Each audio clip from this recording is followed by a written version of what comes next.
Today we are once again looking at another state and covering some creepy and allegedly true stories from it.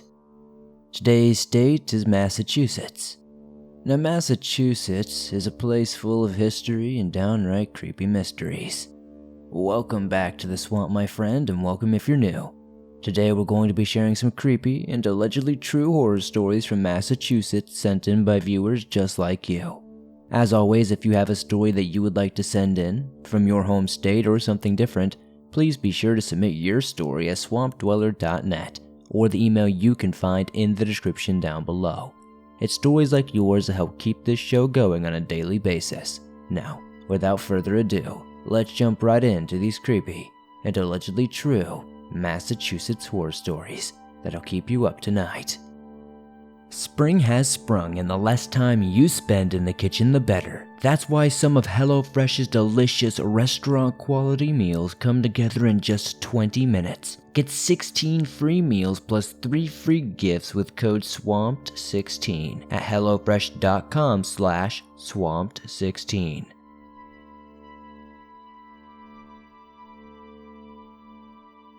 Hello, Swamp Dweller. Thank you for giving me a platform on which to share this encounter anonymously. I'm a huge fan of your narrations, and your podcasts get me through every workday and long car rides. Keep up the excellent work and much love. For the sake of those involved, names and locations will be anonymous. I will refer to myself as M and the others as friends 1 through 6.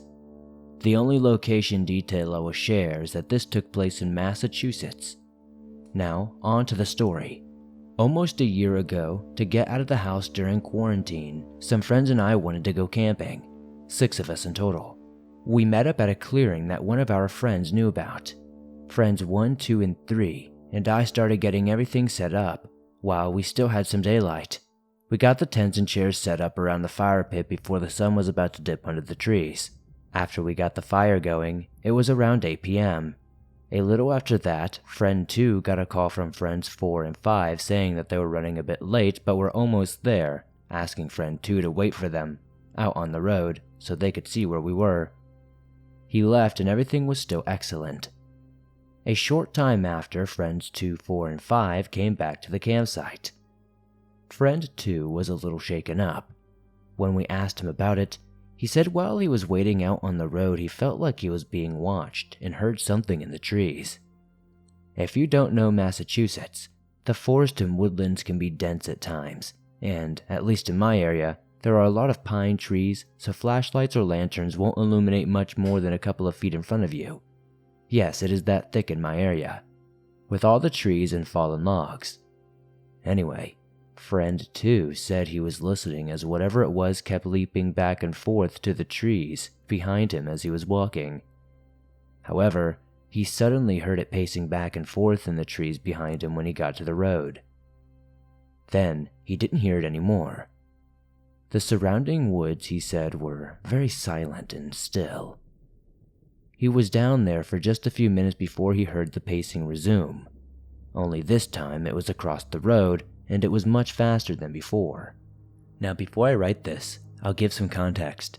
Friend 2 is a bit of a hothead with a short fuse when he gets annoyed. He said he yelled across the street that whoever was there better stop or he would go over there and kick their ass for toying with him. The pacing didn't stop. He said it got faster, even as he was about to cross the street. However, friends 4 and 5 showed up and the pacing stopped. And once they started hiking back, it was silent until they were about halfway to the campsite. At first, we all assured him that it was probably just a bobcat, if anything. As I said though, friend 2 was a little shaken up. And again, as I said, they have a bad temper and a big pair of stones most of the time. Normality resumed for a little bit after that. It wasn't until around 11 p.m. when I got a call from my mom asking me to come home for family reasons. I begrudgingly packed up and I left, and from there, I tell the story from the perspective of friend 4. Friend 4 told me about the day after that. Almost an hour after I left, the whole area felt dead silent. The only noises were the occasional smoldering of the campfire and some coyotes far off in the distance. They told me everyone started hearing the pacing off in the tree line about 30 to 40 feet away. They told me friend 1 was trying to keep everyone calm, saying it was just a deer or a bobcat and that it would go away after a little bit. Now friends 2 and 3, who were a couple, started thinking about leaving as friend 3 said they were feeling uneasy. Now some context.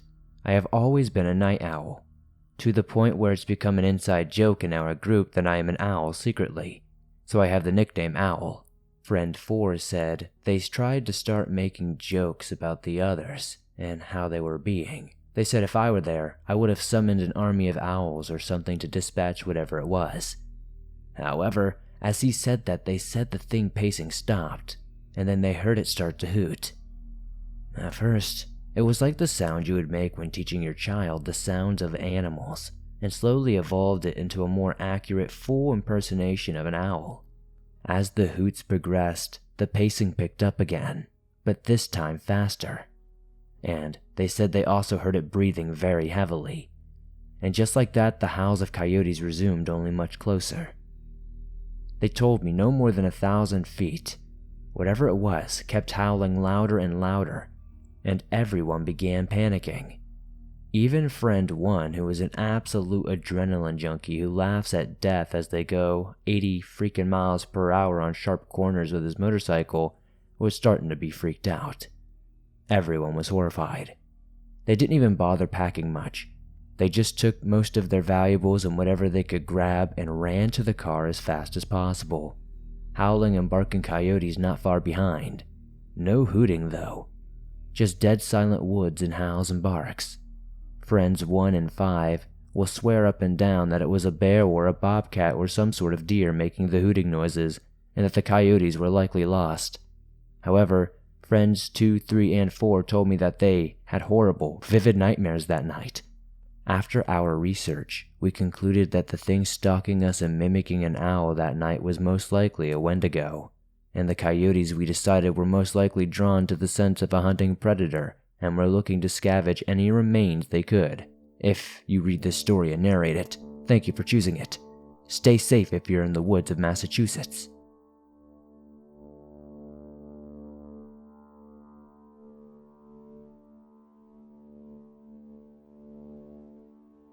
My friends like to tease me about this whenever I tell this story and say I'm exaggerating when I say that I felt pure evil from that place.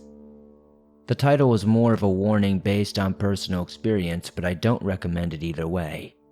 I also apologize for the spotty detail between arriving and going into the house because I was young when this happened. Now, to get into it. I'm part of a Christian family who's pretty religious, and I was no exception.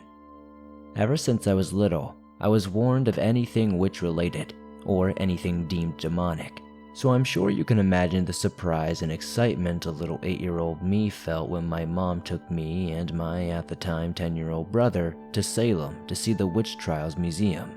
She thought that it would be a good, informative little trip for me and my brother. When we got there, we walked into the main building that had wax figures and voiceovers talking about the witch trials and showing different ways people were killed. They tried to get my brother, me, and the other small children to sit on a bit of a pentagram in the middle of the floor, but my mom yanked me next to her instead. I was honestly still stoked and invested in the history, even though the wax figure scared the crap out of me. Massachusetts, although had a dark history, it was very interesting. I've always been a big history nerd when it came to topics like this. My mom was a bit uneasy after that, but she was still happy that we enjoyed the day. We passed through a gift shop and had some lunch at a food place there. And then we heard that you could tour the judge's house, so we started to make our way over there. Now my family has been susceptible to the paranormal and negative energies. I've had my own experiences outside of this. And not to mention I had been excellent and happy out before this. During the walk there, the same goes for my mom and my brother. That was until we got to the house and walked in. An immediate feeling of dread, just a heaviness came over everybody. I'd never felt that way before, and I still never have since that day. I still can't put into accurate words the feeling that washed over me. I felt like I had been punched in the gut, and then had weights attached to my feet. There were other people in the house, and they seemed perfectly fine, but I felt like I was going to puke up my chicken tenders any minute. My mom, who had let me have a few feet of freedom, was ushering my brother outside the house because he felt sick and on the verge of tears. I was still following the group, but I nearly fainted when we started going up those stairs to the judge's bedroom. It felt like an invisible boulder was on my back, and the voice in my head was screaming for me to get out of there and leave.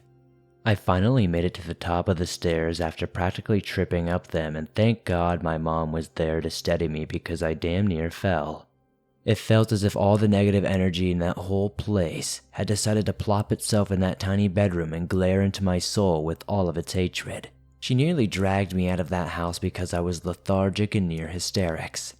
As I stepped foot out of that house, my head started to clear and I felt nausea subside. We left right then, and when we got into the car, we prayed for at least 5 minutes straight. It wasn't until a few years ago that I asked my mom about that place and if she knew why it had affected my brother like that and me. She admitted that it also affected her in the same way, and her focus was to get my brother and me out of there. Recently, I brought it up again with my mother, and she told me something else that I did not know. There was a heavy negative energy in our house when we got home for a few weeks after. My Catholic grandmother, who didn't think we went until after this, came down to visit and said she heard steps on the stairs when no one was home. It just felt like this awful, heavy presence was in our house. I don't know how long this lasted as my mom didn't really specify, and I was too young to really remember. I don't remember much after leaving the museum, and I don't think they're lying. My theory on why this all happened was because an evil man died in that house.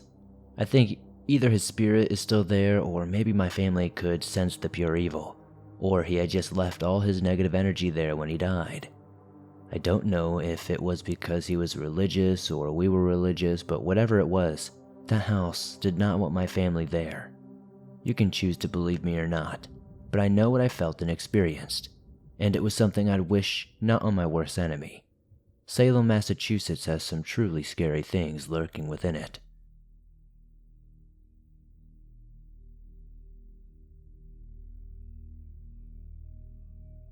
My name is Linda, and I used to be a hippie. Well, I still am a hippie, I suppose. But back in the day, I used to be a real hippie. The kind that packed up their belongings and took a trip on the magic bus out to India at 18.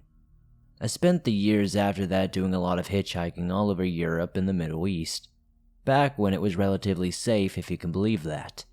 So naturally, I have a lot of affection for hitchhikers and those who are generous enough to give them a ride. And I never failed to stop for those with their thumbs out. This led me to pick up a hitchhiker on a Massachusetts highway one night, which I would later regret very much. So as I said, I was cruising out of Boston one evening. I was heading back towards Salem, probably the hippiest place in all of Massachusetts, and where I currently call home. On the side of the highway, there was this tall man in a long black coat holding out a thumb. I slowed to a stop, called out a friendly greeting from an open window, and then invited him in to ask where he was headed. He told me Maine, but he'd be grateful for as far as I could take him, even if that were only towards Salem. It was then I noticed the bag he had with him. It was one of those leather bowling bags, the semicircular kind with two thin straps. It was not unusual on its own, but the way he held it a little too tightly did attract my attention. But those delicate observations were soon overcome by the outrageous smell that seemed to come off the guy. He reeked of something rotten, and I was quickly glad that I had only promised to take him as far as Salem. I'm not one to judge. I'd met plenty of unwashed travelers back in my heyday, but holy crap, I think he saw the look on my face or the wrinkling of my nose and opted to say something. He told me he was sorry about the smell, that he had been on the road for a few days and didn't have enough money to pay for a motel room or anywhere else to get washed for that matter. I told him not to worry, that I had been in a similar situation myself, and it wasn't anything an open window couldn't remedy. But even with the cracked driver's window, the stench persisted until I'd pretty much resigned myself to mouth breathing for the rest of the short journey. At one point, I got pretty concerned about the man's well-being. Certain infections, such as gangrene, can cause hideous odors as they rot away whatever flesh it has purchased. If he was a drug user, and he had picked up something like that from sharing needles, he had to be in some sort of pain. But when I threw out a vague question inquiring about his health, he seemed confused. He told me he was in picture-perfect health, how maybe he could do with putting on a few pounds, but other than that, he was peachy keen. I was almost sure I'd seen him limping a little as he climbed into the passenger side, but I still decided not to press the issue. Offending your passenger does not make for a pleasant journey. Anyway, we arrived in Salem, and as much as I tried not to show it, I was over the moon that we were parting ways. But the rotten smell seemed to cling to the car's upholstery, no matter how much Febreze I pumped in there, and I spent most of that evening scrubbing the passenger side with a mix of disinfectant and hand soap. It was the first time I'd ever actually felt regret about picking up a hitchhiker, and it was profoundly confusing for me. I hated feeling like a Grinch who was angry she'd been generous enough to help another human being. But all of those emotions paled in comparison to the following day when I told my partner what had happened the previous evening. I knew something was wrong the moment I mentioned picking up a hitchhiker. My partner gave me this look that I'd only ever seen once or twice throughout our entire relationship. It was one of pure fear. I asked her why she was looking at me like that, what she knew that I didn't. All she did was flick through a newspaper she was reading over breakfast, pointing out a particular article that consisted of no more than 1 or 2 paragraphs. It detailed the story of a prisoner escape in New York State, how a tall, boyish prisoner had managed to slip through the cracks thanks to some sort of paroling error. New York State troopers had urged public members to watch out for a tall, thin man who walked with a limp. The article said that the prisoner was most likely headed up to the Canadian border in a bid to escape justice. I had given that prisoner a ride. My partner immediately called the cops, and I called into work telling them I might be a little bit late. A pair of uniformed officers arrived at our home with lightning speed, desperate to write down as many details as I could remember. What he was wearing, what he was carrying, where I had dropped him off, where he was going, if he said anything like that, etc. I could only answer so many of their questions, but I had a few of my own too. I told them about the terrible smell, the stench that clung to my upholstery that was likely still lingering. I wanted to know what could make a man smell that terrible, if he had some sort of disease that he had not mentioned. Honestly, I was terrified that if he did, it would be contagious. After all, I'd spent the better part of an hour in the car with this guy. They told me no, that he wasn't sick, but they could explain the smell, although it might be something that I did not want to know. I told them of course, I wanted to know what it was. I'd been in the car with a murderer and lived to tell the tale. It was with this horrible look in the officer's eyes that he told me that a rotten smell could be explained away because he had escaped to visit someone in Buffalo, New York before he made it into Massachusetts. Someone he had taken a trophy from. Their bloody, severed head was in that bag he was carrying.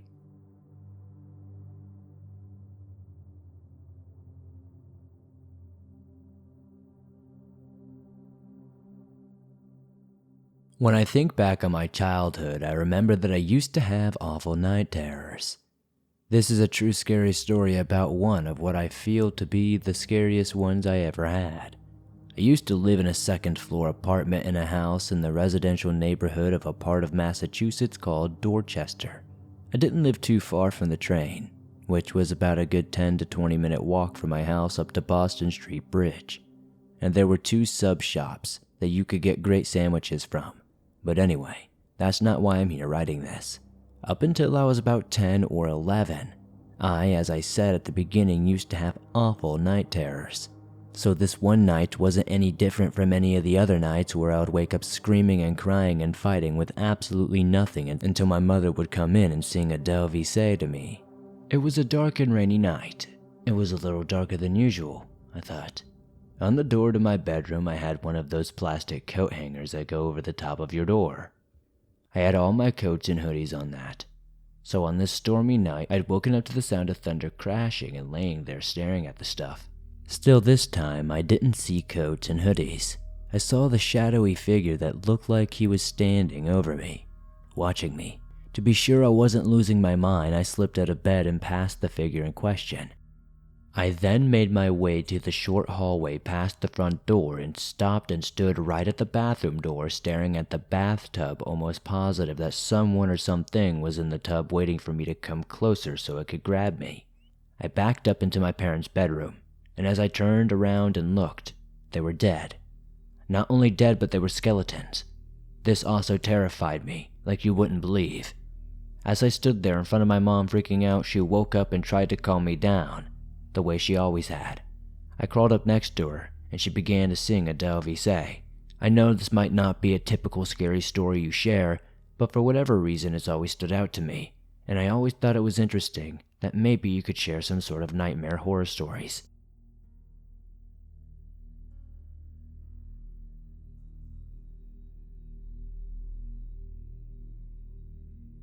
I was having a conversation about urban legends with my boyfriend and his friend who was in town, who happens to be a stand-up comedian. The topic came up of, no, I actually know someone that happened to.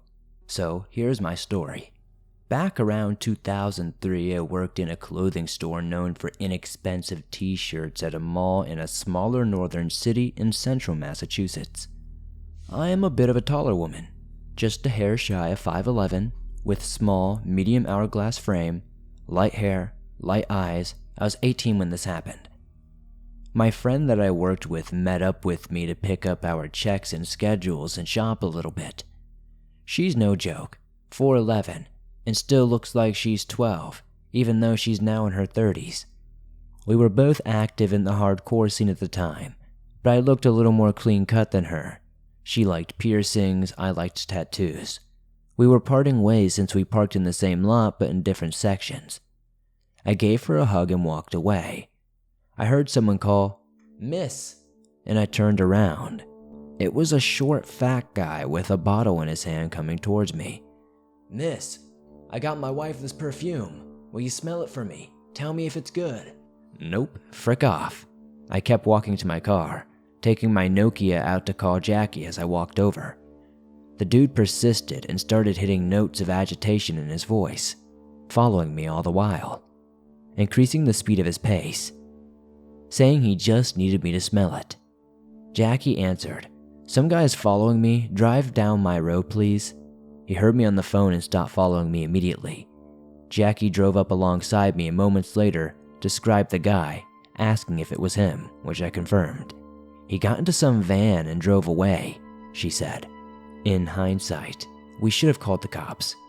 But information on human trafficking and kidnapping in 2003 wasn't what it is now. Instead, we just went with the running joke that I was worth more on the black market than she was because of the facial piercings. So when you saw that email chain forward going around about men chloroforming young women and trying to sell them on the black market, I hope you actually paid attention. It almost happened to me.